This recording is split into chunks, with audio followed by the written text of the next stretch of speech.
Hello po sa mga kaibigan ko dito sa Pilipinas, lalo na po dito sa mga tao po sa nasa Norway kasi po etong video po na to para po sa inyo. Kasi po ngayon pong araw ay pupunta po kami sa main city sa sa Norway, sa Oslo, sa capital city po kasi nga po ay magre-renew kami ng passport. Ayan.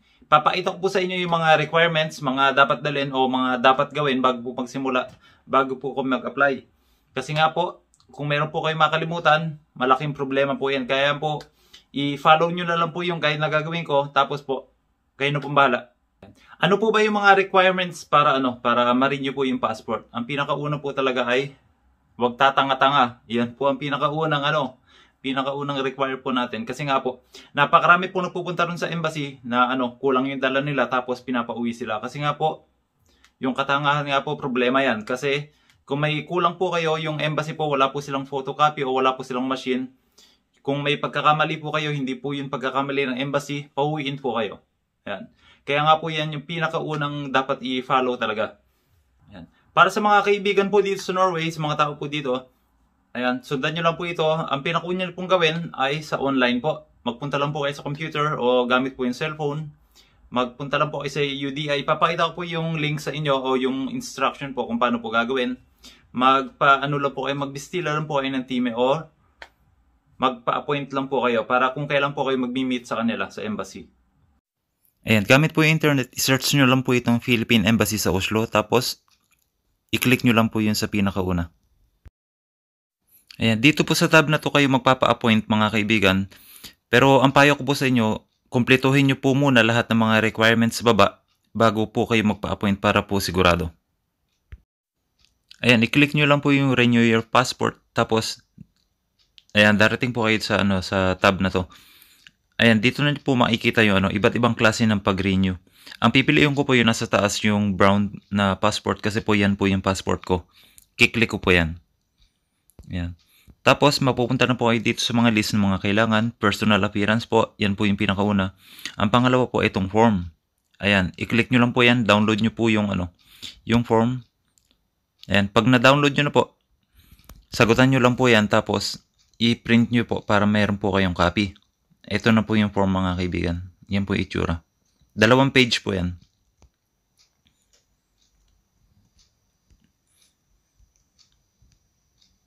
Yan po yung itsura. Tapos balik na po tayo ngayon dun sa list. Kung mapapansin nyo po, sa pangatlo, yan po yung recent passport nyo po. Dalhin nyo po yan. Photocopy po ng data. Yung may picture po kayo. Tapos doon naman po sa sa ika-4, dalhin nyo po yung residence permit nyo po o yung oppholdstillatelse po sa Norway. Kailangan po valid po yan kasi hindi po nila tatanggapin yung invalid na yung expired na po. Ayan, tapos magdadala din po kayo ng 540 na na Norwegian crown. Ayan, kasi pambayad po yan. Tapos ang ika-6 po, ito pong envelope po sa sa postin po, self-stamp po yan, hindi po yung digital. Yan po yung kailangan nila. I-click nyo lang po yung link.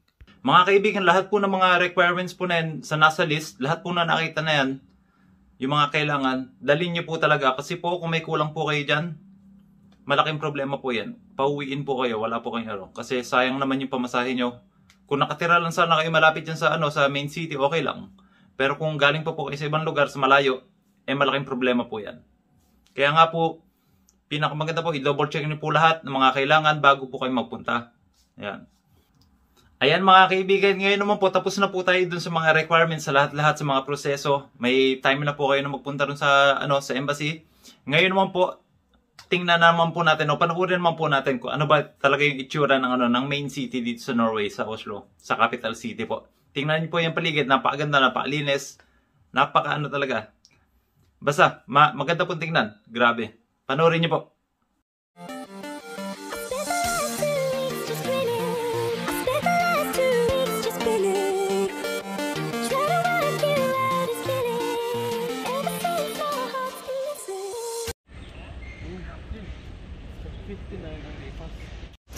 Ayan mga kaibigan, nandito po ako sa Oslo ngayon. Kasama po yung mga kasama ko.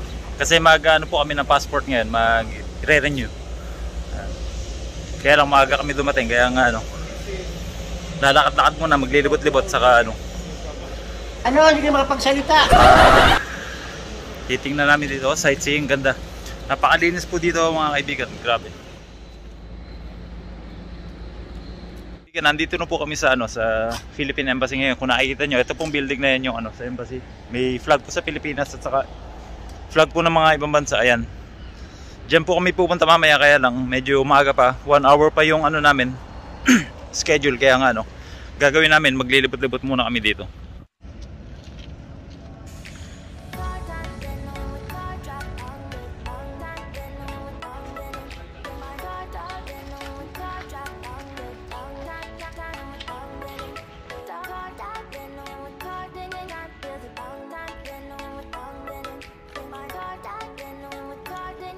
Ayan, ngayon naman po, lilibot po kami dito, papasok kami dyan.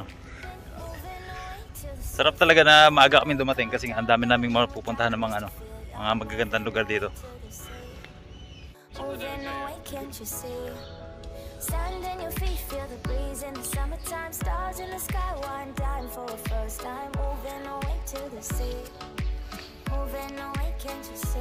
We'll drink honey by the ocean. It's our favorite potion. Come on, baby, let me tell you one time that our days will never end, yeah. No, our days will never end, yeah. No. Come on, baby, let me tell you one time that our fire that I love it till you never break apart. May basurero pa dito. Kailangan yata ng tabang. O kailangan ng tulong.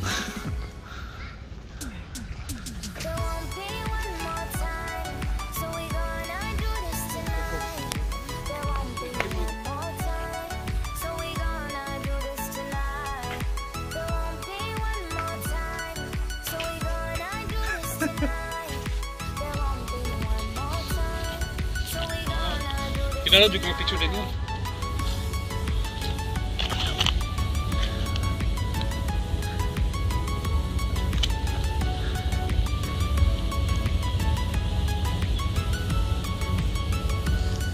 Ganda ng view dito, grabe. Siyempre, gambang view dyan. Tapos nahulog ang cellphone. Ayan, nandito na po kami sa pinakataas. Ayan, ito yung view, ganda. Kikita nyo dyan, Grabe. Sobrang init dito, guys. Surug na talaga ako. Dahil mga kasama ko yan. Get off your seat, clap your hands to the beat, grab your champagne glass tonight. We toast to freedom in the Caribbean, yeah, in the Caribbean, yeah. Dan, dan, dan, smoke, smoke, smoke, fire it up, let our lanterns paint the night sky red. Paint the night sky red, yeah. Diba, mga kaibigan, tapos na po kami dun sa embassy. Ngayon naman po, naglalakad lang po kami dito. Naghahanap po ng ng magandang restaurant na makakainan namin ng para sa midag o para sa hapunan po. Kasi hindi pa kami kumakain.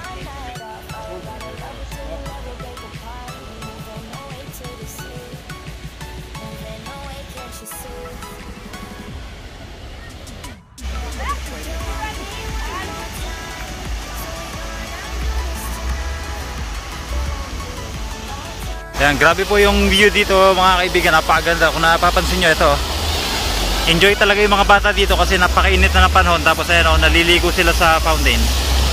Grabe.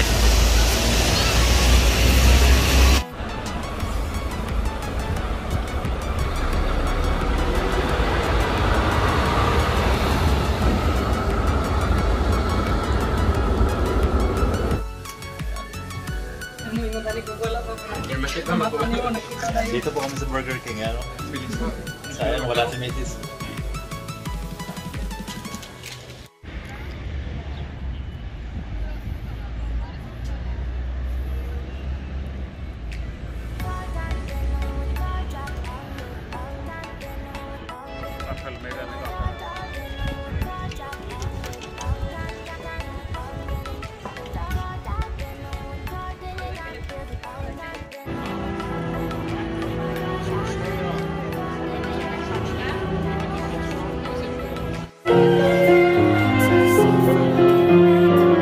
Grabe mga kaibigan, dito meron ding Asian store. Ayan, namili kami ng mga pagkain Pinoy. Ayan mga kaibigan, ito na po yung nabili namin. May kamote, okra, tapos ito po yung dahon po ito ng ng pandan.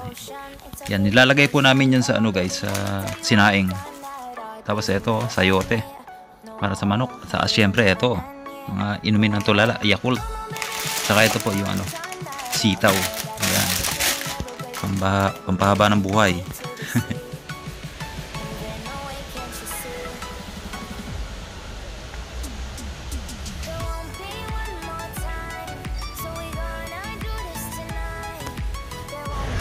Nandito po yung bed ni Spider-Man.